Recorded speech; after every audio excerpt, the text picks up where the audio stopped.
Bonjour à tous. Aujourd'hui, j'aimerais parler d'un sujet un peu plus léger dans le militaria. Et il s'agit de ceinture, très guerre froide, si je peux me permettre. J'ai 4 modèles pour vous à vous présenter. C'est pas souvent discuté, on parle souvent de matériel dans le militaria, très high-tech et tout et tout. Mais quand je recherche sur Internet, des fois des sujets où je vois une pièce d'équipement intéressante, même en anglais ou dans d'autres sites, je ne retrouve personne qui discute de ces choses. Donc, j'ai décidé de vous présenter quelques modèles intéressants. Donc, comme j'ai expliqué, j'en ai 4. J'ai un modèle est-allemand, canadien, tchécoslovaque et Allemagne de l'Ouest. Donc, on a deux opposés de l'époque de la guerre froide. Donc, voilà. Commençons par le premier modèle. Donc, ici, c'est le modèle de l'Allemagne de l'Est. Donc, évidemment, après la Deuxième Guerre mondiale, l'Allemagne a été divisée. Une version où je fais ça bien sûr court, une version Est, une version Ouest.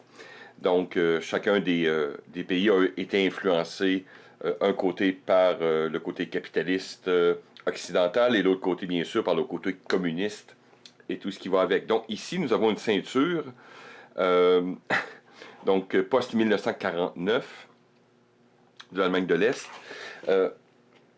Intéressant, premièrement, c'est une ceinture de 40 mm de largeur, donc environ 1,75 pouces. Le matériel est intéressant ici, il s'agit du Dédéron. Je ne sais pas la grande histoire, l'information est très particulière à trouver. Le nylon est inventé bien sûr avant, est utilisé par différentes entreprises et blablabla. Donc, le côté communiste voulant leurs propres produits, ils ont développé, on pourrait dire c'est du nylon, mais qu'ils appelaient du dédéron, ce qui était très, très in à l'époque. Donc, ça crée quelque chose, évidemment, de très intéressant. Un peu comme la bécalite, si je peux me permettre, du côté très communiste. Donc, voilà. Ensuite, nous avons la boucle, la boucle elle-même. Euh, un métal c'est particulier. Vous allez voir ici qu'il y a un embossage. Soit qu'on voit bien sur la vidéo, je vous montrer une photo ou deux plus intéressante. Un embossage que l'on retrouve aussi à l'extérieur avec le logo de l'Allemagne de l'Est. Je vous mettrai une photo ou un truc du genre. Avec un ajustement mécanique par pression. Donc, l'ajustement se fait bien sûr, pardon, simplement en enlevant la pression du côté mécanique, en poussant et en tirant, donc jusqu'en ayant la taille désirée. Donc, une pièce assez simple. Et au bout, vous avez ce système d'agrafe, si je peux me permettre. Donc, si on regarde, voyez-vous, hop, système d'agrafe, et ça fait quelque chose de bien plat et stylisé. Ce système, cette ceinture, parce que quelquefois on a ce qu'on appelle des ceintures de combat, et des fois des ceintures de parade ou un mix. Cette ceinture est un mix des deux. Pourquoi? Parce que le système que j'ai ici, le système comme de sac à dos léger ou day-pack de l'époque était fait pour fonctionner avec ces ceintures-là. Donc c'est une ceinture et de combat et utilitaire de tout vent, tout côté. Donc c'est un système qui était complexe, hérité d'un mix qu'on a retrouvé entre autres avec l'armée suisse un peu, l'armée allemande de la Deuxième Guerre mondiale, et d'autres variantes qu'on retrouve beaucoup au niveau communiste, donc avec des attaches compliquées, métalliques, mais bon, ça donnait ce look intéressant. Mais bref, c'est pour dire que j'avais quand même cette pièce d'équipement-là aussi avec. On va la mettre de côté. Donc voilà pour notre ceinture est-allemande. Maintenant, passons du côté de l'Allemagne de l'Ouest. donc de l'autre côté du mur de Berlin. Ici, on a une ceinture que j'aime beaucoup, bien sûr par sa simplicité encore, qui donne un look très intéressant. J'ai deux variantes, si je peux me permettre. Il y a une variante que j'ai prise, je vais vous présenter juste après les informations. Mais c'est une ceinture que je porte dans le civil, que j'aime beaucoup, par son look sobre, old school. Mais bon, détaillons la chose. Maintenant, nous avons une ceinture, celle-ci. J'ai oublié.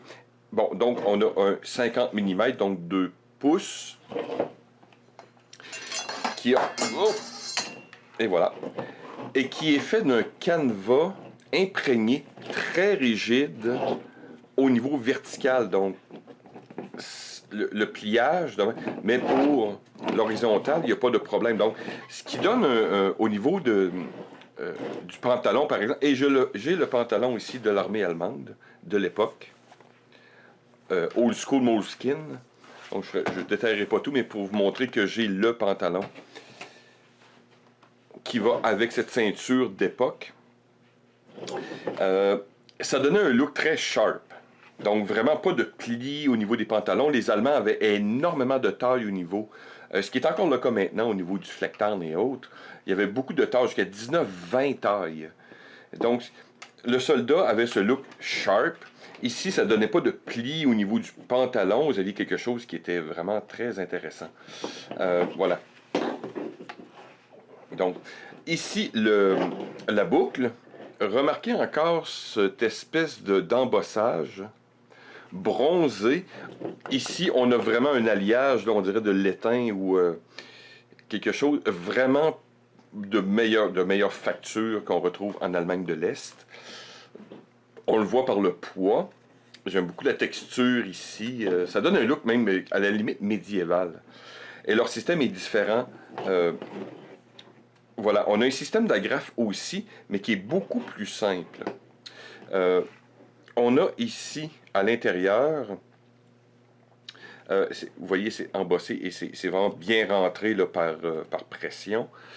Mais si on veut modifier, on lève cette patte-là qui est vraiment très rigide. Mais c'est pas vraiment important. Ça c'est en cas qu'on voudrait réparer ou modifier la ceinture ou changer de taille. Donc, on n'a pas besoin de toucher à cette espèce de patte mécanique ici. Mais je vous dis, c'est vraiment très rigide. Il faut vraiment un tournevis pour l'ouvrir. Mais qui est intégré totalement dans la largeur. Donc, voyez-vous, pas de bosse, pas rien. Et le bout, c'est là que c'est... oh, pardon, la batterie est faible, je vais changer de batterie. C'est ce qui est ici, ce qui est intéressant. C'est vous avez bien sûr le bout en métal. Encore les mêmes métaux ici, l'étain bronzé. Et la patte ici. Donc, on relève et on va simplement ajuster en longueur et refermer. Hop. Puisque ici, nous avons... Voyez-vous? C'est ce qui va entrer à l'arrière. Donc, c'est dur à montrer au niveau de la vidéo, mais vous avez simplement une patte qui rentre dans la fente. Hop! Hop! Et vous avez une finition, comprenez-vous, là, rien qui dépasse, très sharp. Donc, voilà. Je vais faire une petite pause, je vais changer ma batterie, je reviens. Bon, de retour de cette pause, qui a été instantanée pour vous, due à la magie du montage. Donc, une ceinture ici, voyez-vous, c'est sharp. Vous n'avez pas de choses, c'est une chose qui est rigide. Vous pouvez attacher certaines pièces d'équipement intéressantes dessus, mais ça donne ce look qui nous intéresse au niveau sharp durant les parades et autres. La petite variante que je voulais vous montrer, c'est voilà. C'est celle-ci, voyez-vous, c'est encore vert ici à l'intérieur, mais sauf que j'ai peinturé en noir. C'est un test. Puisque les ceintures que je vous présente actuellement, ce sont des ceintures qui ont vraiment un prix extrêmement abordable. La ceinture allemande que je vous présente actuellement, je crois que c'est environ 5 euros, 3, 4, 5 euros. Donc, 5-7 $, peu importe, selon l'état de look. Donc, voyez-vous ici, j'ai simplement, là, il faudrait peut-être que je garde un petit look. Encore là, ça peut donner quoi de bien. Mais ici, j'avais simplement de la teinture noire, que j'ai fait un test, et ça a très bien pris. Ça donne un beau look noir. Même principe. On rentre, hop. Donc, voilà, il y a sûrement des variantes à faire avec tout ça, mais c'était pour vous montrer ce que j'avais fait. Maintenant, passons à la prochaine ceinture. Donc, la prochaine ceinture est une ceinture tchécoslovaque. Donc, on est en période de guerre froide. Et il y a eu deux variantes de cette ceinture. Une variante dite communiste qui aurait une étoile à l'avant. Et, évidemment, une post-communiste. Donc, c'est dans le cas de la Tchécoslovaquie, c'est 1989 et plus. Qui n'avait pas l'étoile ici à l'avant. Mais c'était la même ceinture. Donc, un principe un peu similaire. Celle-ci était très longue puisque je voulais cette ceinture-là depuis un certain temps, mais j'avais toujours des tailles qui étaient inférieures à ma taille régulière. Donc, je n'ai commandé une qui était beaucoup plus longue, en me disant que je peux toujours travailler le cuir et la couper, par exemple. Mais vous allez voir un système un peu similaire. Hop, j'en perds des bouts. Voilà, nous avons encore ici une ceinture. Voyez-vous, 40 mm, donc 1 pouce 3/4. Donc c'est du cuir pleine fleur ici, là, très solide. Voyez-vous, j'ai encore quelques marques. Donc jusqu'à 150, peu importe. Donc ici on a une variante, on a des trous. Et au bout on a encore une agrafe avec trois...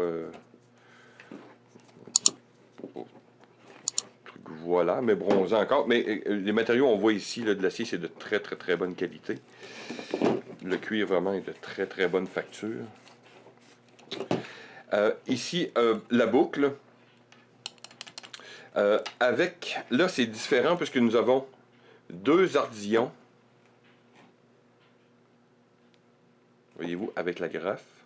Donc, l'ajustement ici se fait par ce système. Comme elle était très grande, moi, qu'est-ce que j'ai fait, c'est que j'avais... je crois que je m'étais fait 2 trous de plus, mais ça paraît absolument pas. Voilà. Mais je voulais faire la vidéo, bien sûr, avant de faire toute autre modification. Donc, une espèce de verre très communiste, là, le verre Arsenal qu'on appelle. Je ne sais pas si ça se traduit bien à la caméra. Et tout ce qu'on a à faire, c'est bien sûr... on pousse... Voilà, je vais essayer de vous montrer. Voyez-vous, ces deux ardillons. Et ensuite, on les met à la hauteur nécessaire. Et on pousse. Évidemment, un système que je trouve un peu plus déplaisant. J'aime les couleurs, par exemple, de la ceinture, mais le système est quand même déplaisant. Mais vous allez finir par... en tirant amplement. Donc, voilà. Et quand la taille est ajustée, ensuite, on prend la graffe.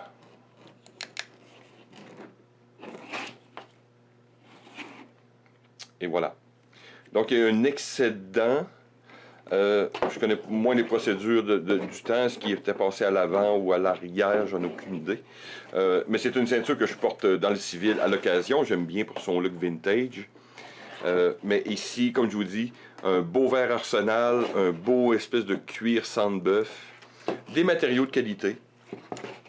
Donc pour ce look vintage, peut-être plus à l'intérieur, mais bref.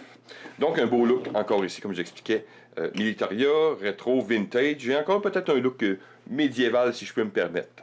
Bref, passons à la dernière ceinture. Donc voici la ceinture, ma dernière ceinture que je voulais vous présenter. Il s'agit, peut-être certains vont remarquer que c'est une version noire, donc très rare dans ce cas-ci. Ce n'est pas moi qui l'ai tendu, c'est une version que j'ai pu trouver dans le fond d'une boîte d'un surplus. Parce que la boucle, elle est noire, elle n'est pas peinturée, c'est une boucle noire. Donc c'est une chose qui était issue à l'époque. Pour les parades, je ne me souviens pas parce que moi, j'ai pas utilisé le système P64, mais bon. Bref, comme je viens de dire, ça provient du système P64. Alors, on a une ceinture. Les Canadiens avaient une ceinture ici. On est dans les... voyez-vous, 55 mm. Donc, on est dans le 2 pouces et quart environ. Donc, pas très standard pour l'époque. Donc, pas toujours compatible avec différents types de pantalons. L'intérieur de celui-ci, velcro. Donc, vous voyez, ce modèle est extrêmement différent. Des deux côtés. Le bout est comme caoutchouté, durci par une forme de vernis. Ici, il est fendu, mais bon. Mais vu que ça va vers l'intérieur, ça ne cause pas de problème. Mais voyez-vous ici, l'embout est comme durci, verni. Sinon, comme je dis, l'ajustement se fait soit de gauche ou de droite, ou les deux pour le tour de taille. Et la boucle elle-même, on va tourner. La languette se met souvent vers le haut ici. C'est un système un peu spécial puisque, voyez-vous, ici ça rentre un peu comme une carte, si je peux me permettre, avec deux espèces de taquets hautes. Donc, vous rentrez un dans l'autre. Oh, voilà. Donc, vous avez une retenue mécanique des deux. Et comment que on ouvre la ceinture? C'est en la cassant. J'avais regardé, je crois que les Autrichiens avaient une ceinture similaire de l'époque aussi, qui avait emprunté peut-être le système canadien. Mais voilà, c'était classique là, dans le temps d'avoir la ceinture cassée. C'est une ceinture encore ici qui est disponible généralement en OD, donc en vert olive.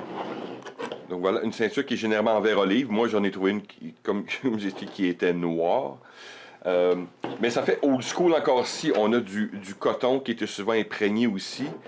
Un peu le même style que la ceinture Allemagne de l'Ouest. On retrouve un peu le même style, avec un peu plus de flexibilité. Mais c'est des ceintures que comme je l'explique, que quand vous mettez dans le civil, quand vous êtes dans le militaria et vous prenez des choses, évidemment, d'une autre époque, ce qui est bien, c'est que ça se confond un peu dans les choses civiles. Souvent, les gens, quand ils me regardent, « Hey, ben belle ta ceinture » ou des trucs, ben, j'ai dit, c'est ça, c'est une chose qui date des années 50, 60, 70, que des fois, les gens paieraient des fortunes ailleurs. Mais ça permet, comme je vous explique, des fois pour ceux qui font du cosplay aussi, donc aller fouiller des pièces dans le militaria, vous allez être étonné que ça se mélange bien, des fois avec des côtés mode, côté pratique, côté survivaliste bien sûr, ceux qui sont un peu plus old school, il n'y a pas de problème. Donc voilà, c'est une petite vidéo que je voulais vous présenter, 4 petites pièces d'équipement de même, donc si ça plaît aux gens, je vais en faire d'autres, j'ai plein d'autres petites pièces d'équipement intéressantes de même. Mais comme j'ai vu rien sur internet, voilà, je vais essayer de remplir le trou comme on dit. Donc merci de m'avoir écouté, à la prochaine.